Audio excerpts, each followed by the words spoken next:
Dans votre domaine d'expertise, qui, je le constate, est large, quelle méthode d'analyse faut-il retenir? Comment dois-je envisager de gérer mes finances futures pour les protéger au mieux des intempéries? Nous utilisons une méthode concrète. Elle s'inspire du quotidien. Nous allons comparer vos revenus d'activité avant session avec les revenus post-activité, en tenant compte des différents postes et leurs échéances, comme la retraite du couple, les financements des études des enfants, le remboursement des biens immobiliers, des loyers, les impôts, le veuvage et éventuellement aussi la situation de dépendance.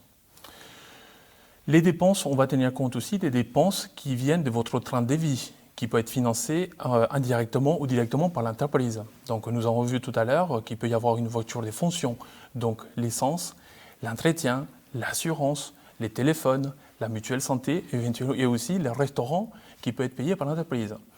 Donc toutes ces charges-là, donc demain quand vous êtes à la retraite, vous aurez à les rentrer au niveau de vos dépenses privées. Et en plus, il ne faut pas oublier l'essentiel dans tout ça, qui est votre projet de vie futur à la retraite. Comme par exemple, aider vos enfants, vous occuper de vos petits-enfants, avoir pourquoi pas une maison dans le sud ou faire le tour du monde.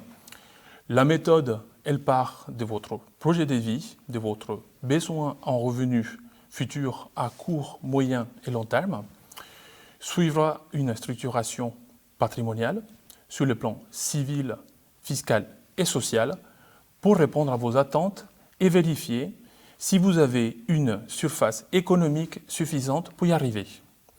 Nous utiliserons le patrimoine immobilier et financier existant. Nous allons l'améliorer avec nos solutions d'assurance et le replacement du prix de cession net d'impôt. De cette réflexion dépendra finalement toute l'architecture de votre transmission d'entreprise.